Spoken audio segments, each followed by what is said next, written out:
The legends were whispered in hushed tones across every spaceport and shadowed cantina in the galaxy tales of the Groks, creatures more than just predators. They were nightmares given flesh. Their eyes blazed with otherworldly colors, shifting hues that pulsed with predatory hunger, while their hides, shimmering scales that defied any known armor, rippled over impossibly powerful muscles. Their roars echoed with a resonance that could shake the hull plating of a cruiser. Stories abounded of Groks tearing through legions of heavily armed troops, of planets surrendered to their ravenous dominion, and entire fleets vanishing into the interstellar void, only to leave whispers of scaled monstrosities lurking in the nebula. For centuries, the civilizations of the Milky Way had learned and relearned a single lesson: the Groks could not be tamed, could not be reasoned with, and could not be stopped. But humans were new to the galactic game, arriving with our patchwork ships, insatiable curiosity, and that irrepressible spark that had taken us from mud huts to towering star scrapers. To the elder races, we were audacious, perhaps even reckless. My name is Dr. Alex Tanner, and the irony of the title never escaped me. To say I was a biologist was a massive understatement. I was obsessed with life in all its strange and wonderful forms. The moment I laid eyes on a crude holograph of a Grok, I knew I'd found my calling. Others called it insanity, I called it opportunity. Word on the vine was that a Groks pack had established its territory on the desolate frontier moon of Eros 4. No one in their right mind ventured anywhere near that system, but there I was, crammed into a battered freighter, with a handful of grad students who were either die-hard idealists or owed me a lot of favors. Final equipment check, I barked over the comms, my voice tight with a mixture of anticipation and nerves. Harmonic stabilizers online, neurodampeners synced. A series of garbled affirmatives was my only reassurance. We weren't out here with plasma rifles or orbital bombardment protocols. Our arsenal was a hodgepodge of untested theory and desperate hope. The Erebus system was a graveyard of flickering stars and barren planetoids, with Erebus 4 being a desolate rock bathed in the dim radiation of a red dwarf. We cut engines on the dark side, landing with a shuddering thump that rattled through the hull. The students looked like they might lose their lunches, faces pale as the moonscape outside.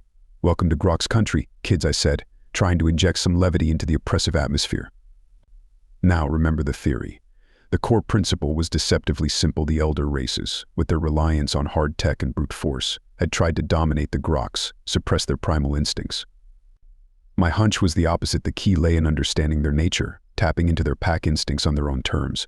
We had spent months reverse engineering Groks pheromones, studying every scrap of behavioral data smuggled off-world. Alpha identification is key, I drilled as we stepped into the frigid airlock. Remember, their social hierarchy is more rigid than Durasteel, armed with emitters and sensor packs. We fanned out across the cratered landscape. The silence was deafening, punctuated only by the steady crunch of our boots on the ash-like soil. The first glimpse was not what I had expected: a flicker of movement, a splash of iridescent crimson against the black rock. Not a hulking behemoth, but a sleek, almost juvenile form, its eyes burning like embers against the sapphire hide.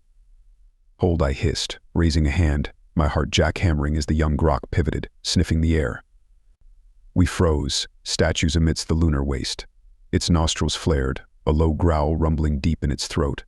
The emitter in my hand felt pitifully inadequate. This was the test we were banking on: the idea that these creatures, however feral, still retained a complex instinctual language. The emitter pulsed out a synthesized cocktail of pheromones, carefully sequenced to project submission and establish a non-threatening presence. Time stretched like elastic, each second of tense silence an eternity. The Grok tilted its massive head, the crimson glow of its eyes flickering. Then, with surprising agility, it bounded away, disappearing behind a field of jagged rock. A collective sigh of relief rippled through the comms. "Not bad for a first encounter," I quipped, attempting to mask my own pounding pulse. But remember, this was just a scout. It took 3 more agonizing cycles of the moon to finally catch a glimpse of an adult Grok, a colossal beast with scales like polished amethysts, rippling with raw, terrifying power. Our sensors spiked as it passed within a hair's breadth of our concealed position, the ground vibrating beneath our boots. Its roar sent a primal chill down my spine, equal parts fear and awe. This was the true challenge. It would take more than synthesizing pheromones to sway a creature of this magnitude. We now knew this was where the lines between theory and practice blurred into a dangerous dance. Days bled into sleepless nights. Patience, I reminded myself, was a weapon we humans possessed in abundance. The elder races had scoffed at our lack of brute strength, our relatively short lifespans, but they failed to grasp the determination that simmered under our skin. We tracked the pack, studying their patterns, the subtle interplay between individuals. Our proximity was a dangerous gamble, a constant teeter on the edge of catastrophe. The students were stretched thin, frayed nerves threatening to snap. That was when it happened. Jenna, a resident behavioral expert, had been monitoring a subadult grok. In her excitement, she strayed too far from our concealed camp, the signal from her suit flickering erratically. Before I could curse my own lax oversight, it appeared from the rocks a blur of crimson and fangs. I scrambled for the emitter, fumbling through the sequences with shaking hands. Jenna had no weapon, no defense against the creature closing in for the kill. But the grok never lunged. At the last possible moment, it veered off course, snarling and snapping, but ultimately retreating. I lowered the emitters long enough to catch my breath. Was it a fluke, or had something shifted in the creature's response? That night, huddled around a flickering camp stove, the theory began to take a new shape. It was a madman's gamble, a desperate throw of the dice. "We need to get closer," I told the team, their faces ghostly in the low light. Not just observation, interaction. The plan, if you could even call it that, was simple on paper and terrifying in execution. We would expose ourselves vulnerable and seemingly submissive, armed still with emitters, but this time with a calculated purpose. One of us would become the bait, the catalyst for a response. It was me, of course it had to be. The students saw the madness in my eyes, the relentless drive that had brought us this far. We fashioned a crude blind of woven sensor netting, hunkering down within a ring of pulsing emitters. The first long night I sat alone, heart pounding like a drumbeat against my ribs. They materialized out of the darkness like spectral beings, eyes blazing against the night violent crimson, a swirling emerald that sent shivers down my spine. The air thrummed with tension, the scent of ozone and something feral stinging in my nostrils. I triggered a sequence on the emitter, the pulses of submission blending with a carefully timed undercurrent of invitation. My body was a coiled spring, ready to burst at the slightest hint of aggression. The minutes crawled by until a shape detached from the darkness. It was the emerald-eyed behemoth, its scales shimmering under the starlight. Each step shook the ground, a tremor rippling through me. It moved in an erratic dance, sniffing the air, emitting a low whine that grated on my nerves. But still, it held at bay, curiosity perhaps warring with primal instinct. The whine faded into a series of rhythmic chirps. Was that communication? My hands shook as I modified the emitter sequence, injecting a tentative reply and answering chirp, then another. We were conversing in a crude, primal form. Each chirp, each alteration on the emitter, carried with it the weight of 1,000 possibilities: breakthrough or a death sentence. Then it was gone, swallowed by the night, leaving behind an echo of a roar and the lingering scent of something alien. But that chirp, that exchange, it was the breakthrough I had been praying for. The pattern repeated over the next few grueling nights. Each time I felt the tension lessen by a fraction. The groks were still cautious, still undeniably predators, but there was a hesitancy now, a curiosity that pierced the veil of pure aggression. The students observed with growing excitement, the fear slowly morphing into the intoxicating thrill of discovery. Then came phase 2, the most dangerous of all. We devised a simple lure, biosynth material infused with non-threatening pheromones, laid out as an offering. With trembling hands, I became the delivery boy. Each step towards the grok's den felt like a kilometer, each second an eternity. There, in the dim light of the cave entrance, something astonishing unfolded. The other groks, the subadults, even the juveniles, they all approached the lure, sniffing and cautiously interacting with the biosynth material.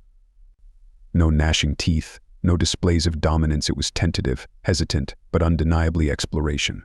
Weeks turned into months. The lures became more elaborate, laced with pheromones designed to soothe and establish trust.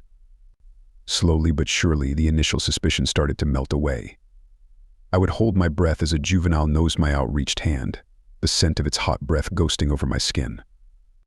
The alpha, that behemoth with the emerald eyes, began to linger longer during our nightly exchanges, those eyes seeming to bore into my very soul. Then came the day I didn't think would ever arrive. It was raining, a rare occurrence on Erebus 4, the water falling in thick, stinging sheets. As I cowered beneath the makeshift shelter, a colossal form slinked out of the haze. This time they emerged quickly, drawn by the scent. I froze as the emerald beast closed the distance, the heat from its massive body washing over me. It took the offering delicately, a low thrumming rumbling in its chest, not a growl of hunger, but a sound pregnant with uncertainty. One wrong move, one flicker of fear in my eyes, and it could all end in a flash of fangs and claws. Then, with surprising grace, it retreated, the lure safely tucked between its jaws. It was the emerald-eyed alpha alone. My first instinct was to scramble for the emitter, but something held me back. The grok stood at the edge of the downpour, its shimmering scales rippling in the dim light. There was a vulnerability to it, a hesitation that felt utterly unlike anything I've witnessed in these creatures. Slowly, cautiously, it lowered its head, sniffing at the rain-soaked earth.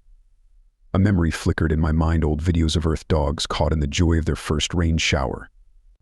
I scrambled for the emitter, punching in a new sequence, one laced with playful curiosity, a muted invitation. The air thrummed with tension as I released the pulse. The grok reared back, then with a snort it charged. My heart leapt, but it wasn't an attack. It plunged into the rain, shaking its enormous head, water flying in sparkling arcs. It rolled over, exposing its belly, legs churning against the air in an unbashful display. And just like that, something snapped inside me. The scientist with his charts and sequences dissolved, replaced by something altogether human. I laughed a rusty, exhilarated sound and plunged into the rain. There, on a desolate moon on the fringes of the galaxy, I wrestled with a creature spoken of only in fear-filled whispers. The rain soaked me, mingled with the pungent scent of groks, and for a blissful, impossible moment there was only play. This, I realized, was the breakthrough, not the emitters, not the theories, but the shared capacity for joy. That afternoon, the foundations of something unprecedented were laid, not the taming of a beast, but the beginnings of a bond. Word of our progress spread across the net like wildfire. At first it was met with derision, humans playing with monsters. It was the ramblings of madmen, the diluted whispers from a doomed outpost. Then came the footage, shaky and grainy, transmitted back to the galactic web. Me, laughing amidst the downpour, the alpha rolling in the mud at my feet, those terrifying eyes glinting with something akin to mirth. Then came the pilgrims, or rather the emissaries. They descended upon Erebus IV, those elder races in their sleek ships, overflowing with skepticism. And they watched, their jaws agape, as a crimson subadult brought me its kill, a mangled chunk of Erebus wildlife, proudly laid at my feet like a grotesque offering. They observed as I sat with the alpha, its head, the size of a shuttle, nestled in my lap, running my fingers through the shimmering scales as I murmured nonsensical reassurances. The transition from taming to partnership was a long and treacherous one. There were setbacks, moments when the primal instincts of the groks erupted in flashes of terrifying violence, but amidst it all, the bond grew. We learned to read their complex body language, their subtle vocalizations, and they, in turn, attuned themselves to our intent, our emotions. The emitters remained a tool, but a crutch gradually shed. News of the Erebus project rocketed through the galaxy, shaking the foundations of the established order. Elder races sent envoy scientists, tacticians, all desperate to untangle the secrets of our success. Humans, those audacious upstarts, had achieved the impossible, not by force but by understanding. The groks never became pets, never fully domesticated. They remained wild, their predatory nature a core part of their being.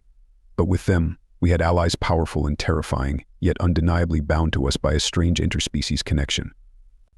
The galaxy would never quite be the same again.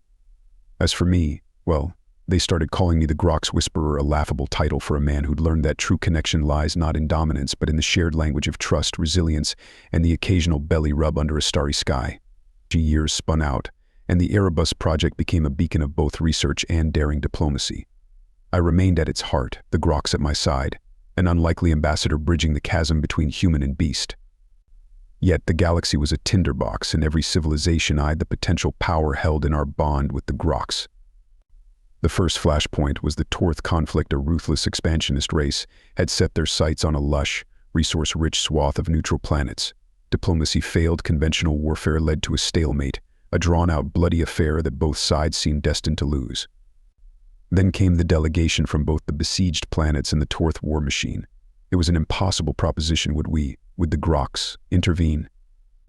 I remember standing in the Lunar Command Center, the Alpha, now a truly colossal beast at my side, its emerald eyes sweeping across the collection of desperate faces and hardened generals. I felt the weight of their gazes, the hunger mixed with lingering fear. "The groks are not your weapons," I said, my voice echoing in the tense silence. "They fight for their own, and for those they bond with." Silence hung heavy in the air. Then a representative from the besieged planet stepped forward, an elderly woman with defiance etched on her face. "Then teach us," she demanded. "Teach us to be worthy of fighting alongside them." The council was chaotic. Elder races scoffed, strategists devised reckless plans, and my little team fought for a different approach. For weeks we shared our knowledge, our experiences, and the heart of what had made our connection possible: respect for the Groks as intelligent, sentient beings, not beasts to be controlled. It was an uphill battle, but desperation has a way of softening even the most rigid of ideologies. The result was unorthodox, even heretical in some circles. Soldiers and civilians from the threatened planets arrived on Erebus 4, not to command, but to learn. And they learned to shed their preconceived notions, to watch, to listen, and with painstaking guidance, to forge their own connections. The change was not swift, nor was it universal, but it was enough. The battle for the Torth Corridor was a turning point in galactic history.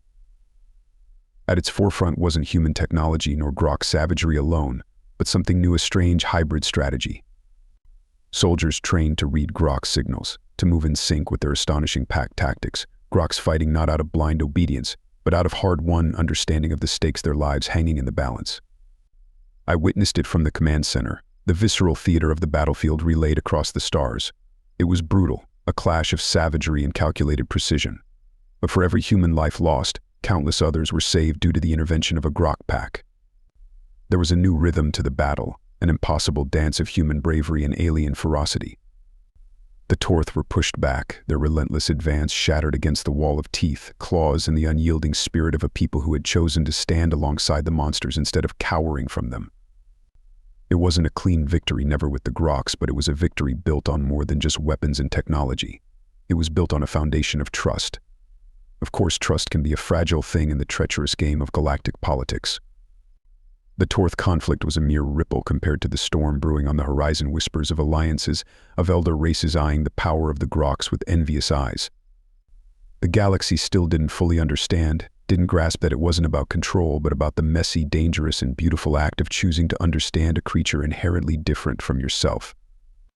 The Erebus Project remains a sanctuary, a place where both human and Groks learn from one another. I'm older now, the lines on my face mirroring the cracks in the Erebus soil, but the fire still burns because there are always new frontiers, new monsters whispered of in fear across the star lanes. New opportunities for mad scientists and stubborn dreamers to prove once again that the greatest strength of humanity lies not in our domination of the galaxy, but in our boundless capacity to connect, to understand, and to build bridges across the vast chasms that separate us. If you enjoyed this story and want to support us, please leave a like and subscribe to our channel. For every comment that says, we will heart every single one of them. Thank you for your time.